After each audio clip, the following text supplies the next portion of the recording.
A defesa de Adriana Vilela vai recorrer da decisão do Tribunal do Júri. Ela foi condenada pelos assassinatos dos pais e da empregada da família. Adriana Vilela foi condenada a 67 anos e 6 meses de prisão, inicialmente em regime fechado. Em Brasília, a polícia cumpre mandados de prisão contra um grupo acusado de revender mercadorias roubadas. 4 pessoas são presas no Rio de Janeiro por suposto envolvimento na morte da vereadora Marielle Franco e do motorista dela, Anderson Gomes. E ainda vamos falar das regras para a distribuição gratuita de medicamentos à população.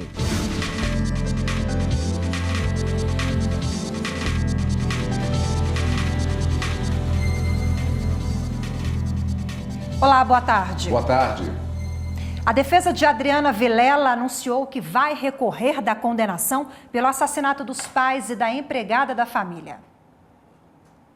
A arquiteta foi sentenciada nesta quarta-feira a mais de 67 anos de prisão. O último dia de julgamento foi um debate entre as partes, com direito a réplicas e tréplicas. No fim da tarde, os 7 jurados se reuniram numa sala secreta. 2 horas depois, a decisão.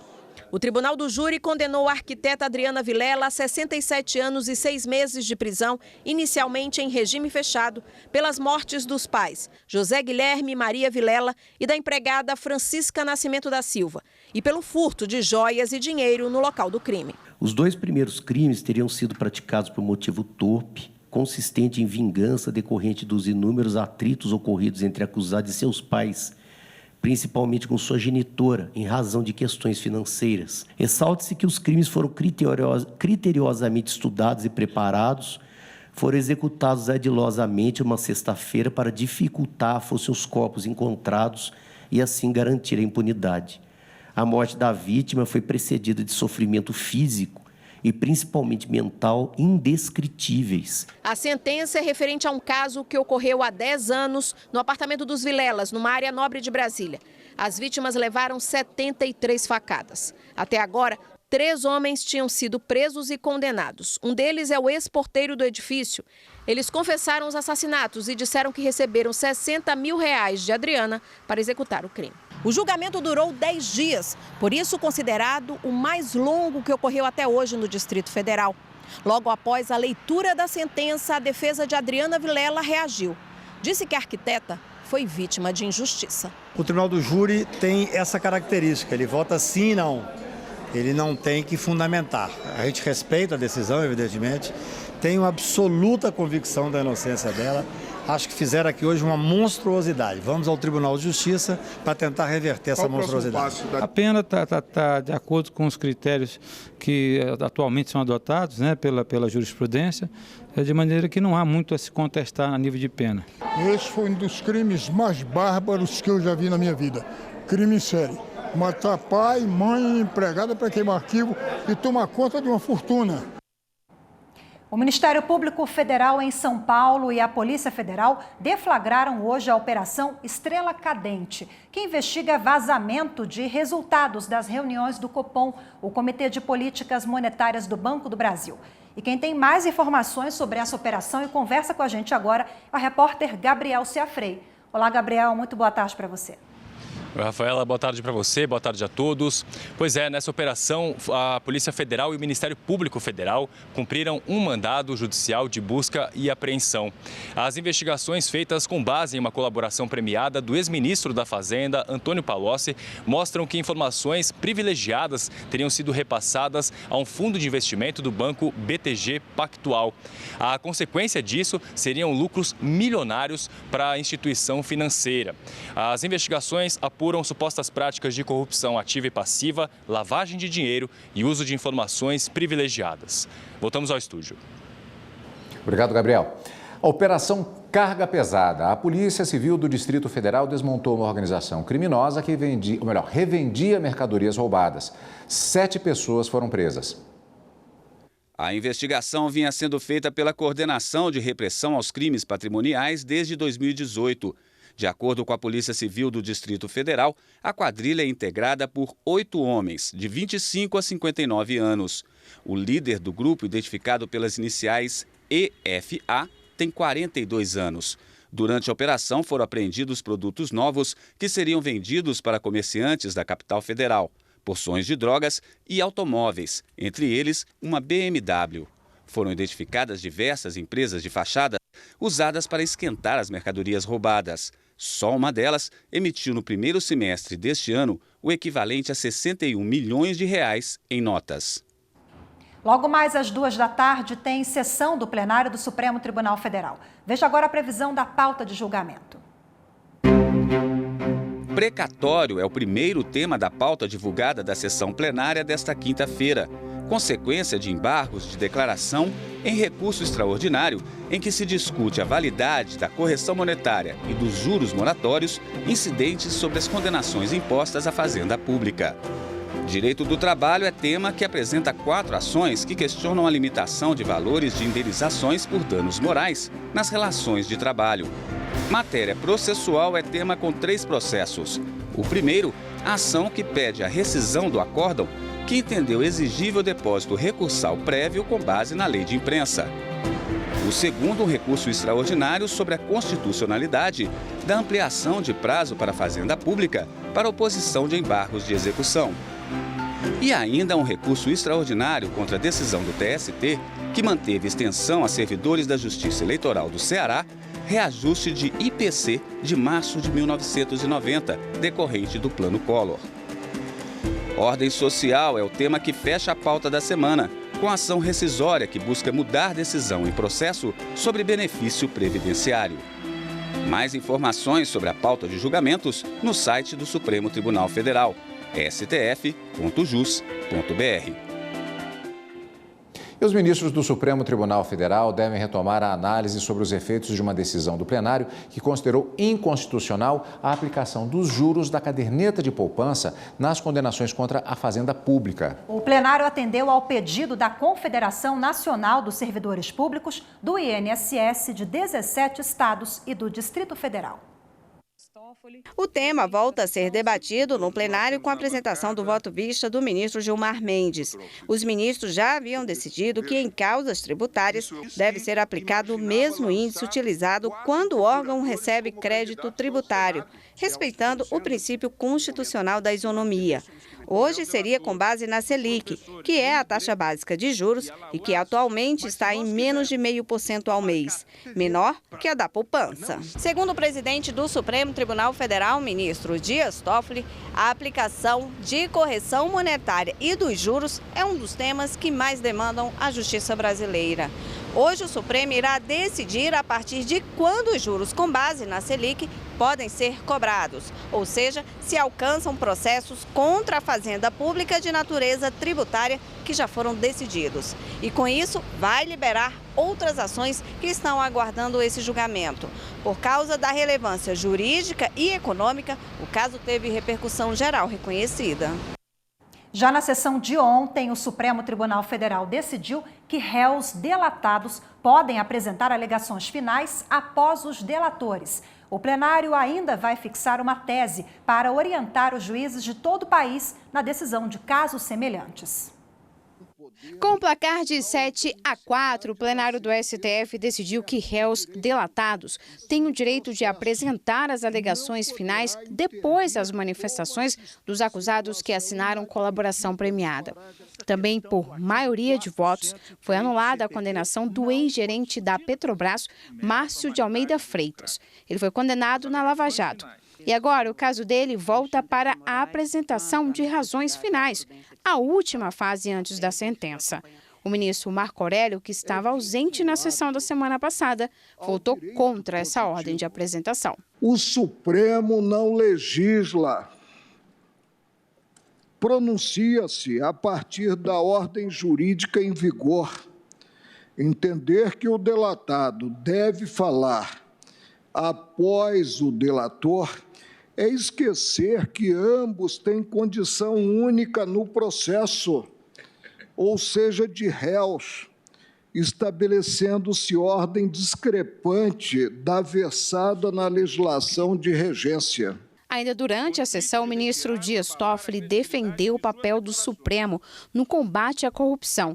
Ele citou 2 pactos federativos assinados em 2004 e 2009, que contribuíram para a criação de leis, entre elas a da transparência e a da colaboração premiada. Esta Corte defende o combate à corrupção, mantém as decisões tomadas que foram feitas dentro dos princípios constitucionais, dos direitos e garantias individuais e das normas legais, mas repudia os abusos e os excessos e tentativas de criação de poderes paralelos e instituições paralelas.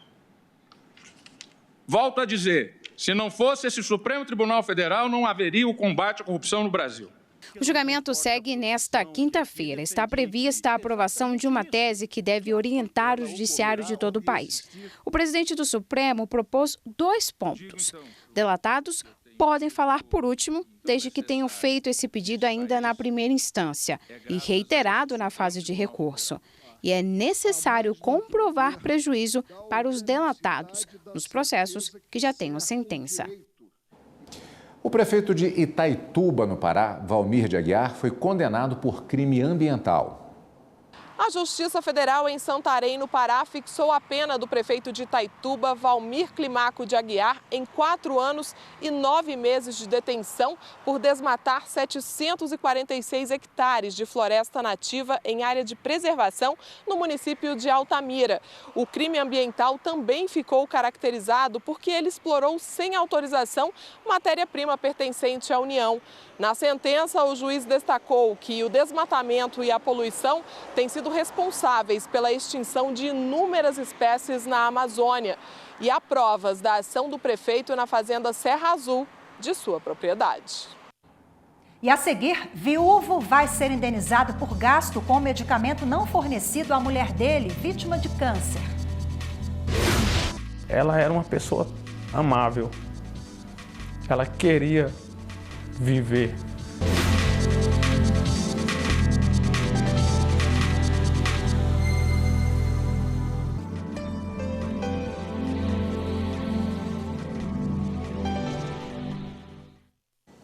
A Polícia Civil e o Grupo de Combate ao Crime Organizado prenderam 4 pessoas no Rio de Janeiro.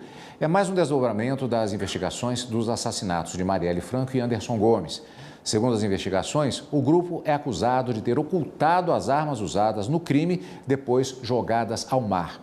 Eles vão responder pelos crimes de obstrução de justiça, porte de armas e associação criminosa. Entre os presos está Elaine Lessa, mulher do PM reformado Rony Lessa, apontado como o executor dos assassinatos. A defesa de Elaine afirmou que está surpresa com a prisão. Governo do Distrito Federal é condenado a pagar quase R$30 mil de indenização por gastos com o medicamento não fornecido pelo Sistema Único de Saúde, o SUS. Rafaela, a decisão ainda cabe recurso. A ação foi movida por um bombeiro depois que a mulher dele morreu de câncer de pulmão.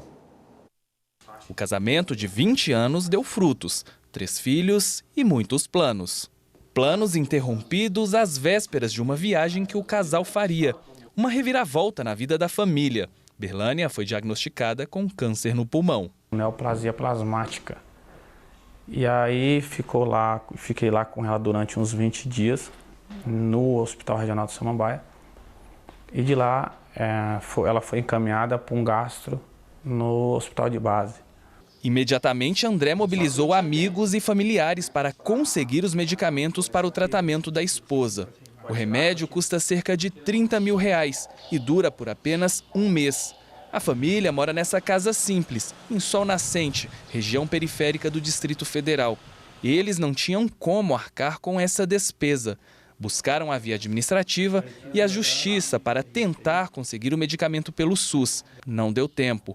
Berlânia morre. Ela estaria viva até hoje, porque a medicação prolongava a vida dela. Falei com meus advogados, falei com o Dr. Leomar Torres, doutora Solen, e falei que queria um ressarcimento desse dinheiro. O primeiro juizado especial da Fazenda Pública do DF aceitou a ação e condenou o Distrito Federal a pagar quase R$30 mil referentes ao gasto com medicamento. A decisão ainda cabe recurso. O Estado, por disposição constitucional, ele tem o dever de prestar assistência integral à saúde.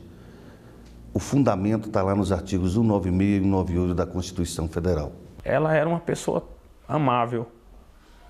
Ela queria viver.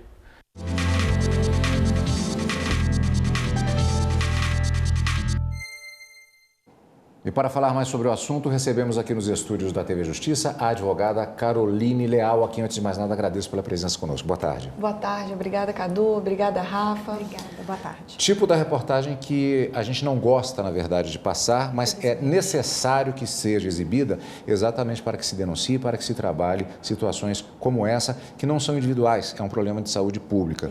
E nós conversávamos com a doutora antes do início da nossa entrevista, a doutora me passou um dado que me pareceu bastante alarmante. A quantidade de ações preventivas quando se tenta eliminar esse tipo de situação que, na verdade, acabam da mesma forma. O paciente falece. Quantos % das ações acabam dessa forma? Certo, Cadu. Nós, da Defensoria Pública aqui do Distrito Federal, nós temos uma preocupação muito grande com a efetividade. Então, a gente, sempre que o assistido busca a Defensoria, a gente faz uma intermediação administrativa. O que nós percebemos é que, a partir dessa intermediação administrativa, infelizmente, por conta da demora, cerca de entre 10% e 20% das pessoas acabam não recebendo a medicação a tempo e saem da fila por conta do óbito, infelizmente. Agora, em relação ao fornecimento de remédios, de quem é a responsabilidade, do Estado ou da União? Perfeito, Rafa.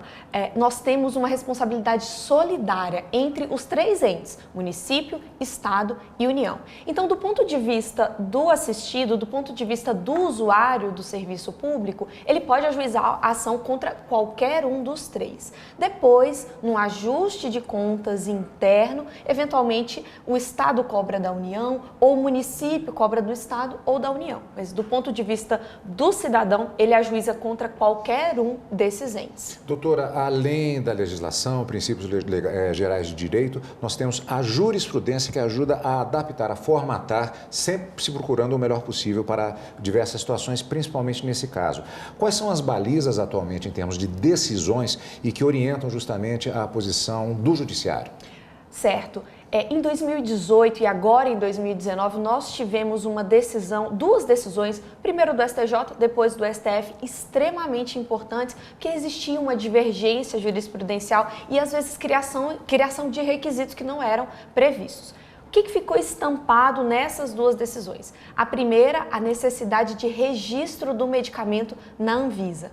A segunda, a indicação de que aquele medicamento, e exatamente aquele medicamento e não um substituto, é necessário e eficiente para fazer frente àquela doença. E o terceiro requisito, melhor dizendo, é o requisito da insuficiência financeira, da hipossuficiência. Genérico não vale, então? Vale. O que vai acontecer é o seguinte, o relatório médico ele vai precisar indicar qual o medicamento específico adequado.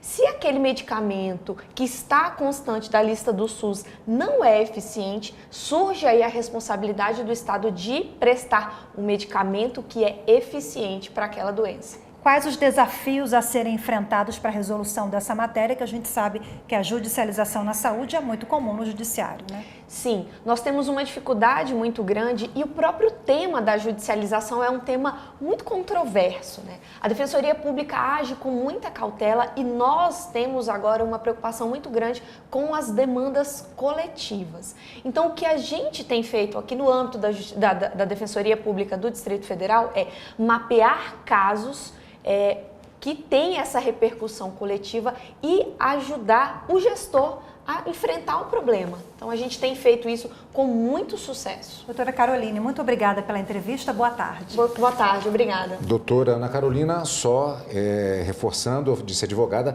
defensora pública, homenagem à instituição trabalho necessário. Advogada também, é claro, mas fazendo homenagem à instituição. Perfeito. Muito obrigado, doutora. Obrigada.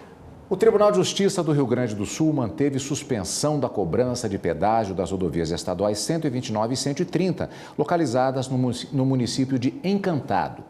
A decisão se deu no recurso apresentado pelo Estado e a Empresa Gaúcha de Rodovias, contra a decisão liminar da primeira instância, que determinou a proibição da cobrança.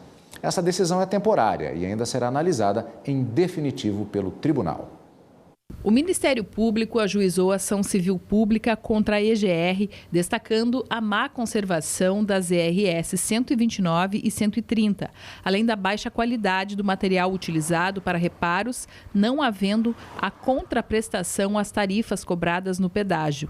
Conforme o MP, a praça de pedágio também causa prejuízos aos empresários e estudantes da região que se deslocam diariamente às cidades de Lajeado e Santa Cruz do Sul. Também ressalta que no ano de 2017 ocorreu aumento da tarifa cobrada pela EGR de R$ 5,20 para R$ 7,00, sob a alegação de que seria necessário para a melhoria nas pistas de rolamento e duplicação das estradas. A juíza Jaqueline Bervian concedeu a liminar e determinou, entre outras questões, a proibição da cobrança do pedágio. O Estado e a EGR recorreram. No Tribunal de Justiça, o relator dos recursos, desembargador Irineu Mariani, manteve a decisão liminar de proibição da cobrança. O mérito da decisão ainda deverá ser julgado pelos demais desembargadores integrantes da primeira Câmara Cível. A seguir, o novo entendimento da Justiça para as ocorrências de embriaguez no ambiente profissional. Segundo a Organização Mundial da Saúde, cerca de 3% da população brasileira acima de 15 anos é considerada alcoólatra, o que equivale a 4 milhões de pessoas.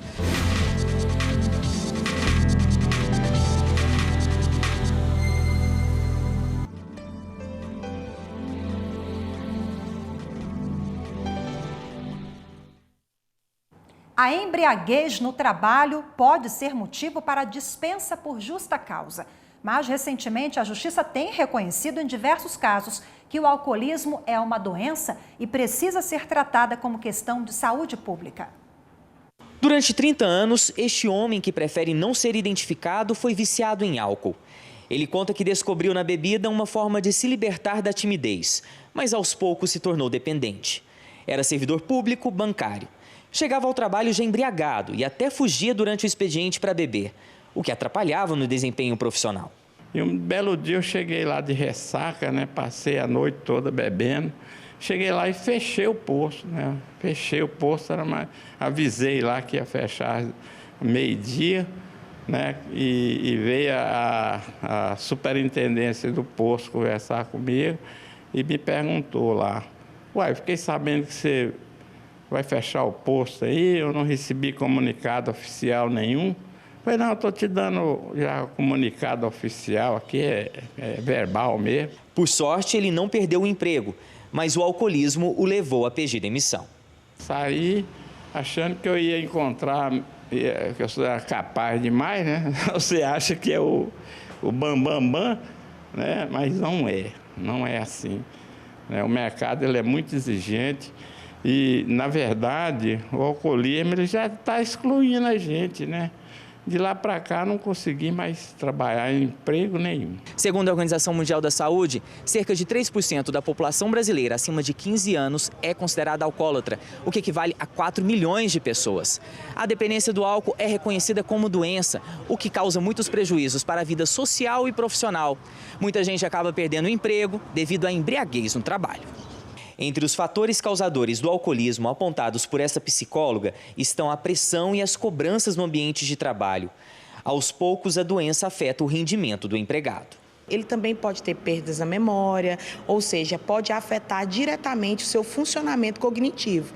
Então, o trabalhador exposto ao uso de álcool, ele tem várias consequências no trabalho, né? E isso, consequentemente, afeta os relacionamentos interpessoais, com a dinâmica do trabalho, e isso pode prejudicar todo um setor, todo o funcionamento daquele departamento e assim por diante. A legislação trabalhista brasileira prevê demissão por justa causa em caso de embriaguez habitual, quando se torna uma rotina, e de embriaguez no serviço, quando eventualmente o empregado aparece bêbado para trabalhar.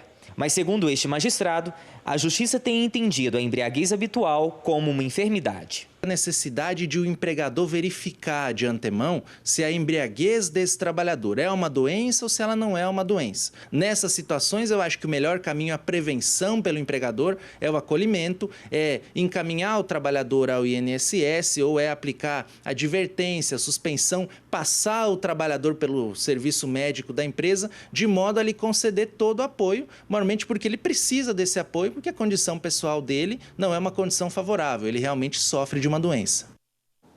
Há pouco, o Conselho Nacional de Justiça e a Organização dos Estados Ibero-Americanos para Educação, Ciência e Cultura assinaram um acordo para o fortalecimento de ações voltadas para a primeira infância e também para garantir o direito de crianças na faixa etária de 0 a 6 anos. O presidente do Supremo Tribunal Federal e do Conselho Nacional de Justiça, ministro Dias Toffoli, e o secretário-geral da Organização dos Estados Ibero-Americanos, Mariano Blanco, participaram da solenidade. O protocolo de intenções tem validade de 5 anos e prevê o desenvolvimento de programas de interesse mútuo e intercâmbio cultural e educacional no Brasil e no exterior. Estão previstos cursos, serviços de consultoria e outros eventos com especialistas da primeira infância. As ações devem contribuir para o projeto Justiça Começa na Infância, já desenvolvido pelo Conselho Nacional de Justiça dentro do Pacto Nacional da Primeira Infância. E a gente fica por aqui. Muito obrigada pela sua companhia, uma boa tarde, até amanhã. E fica agora com o programa Papo Cidadão. Em seguida, o Direto do Plenário, hoje sim comigo e a consultora jurídica Karina Zuccolotto. Até lá!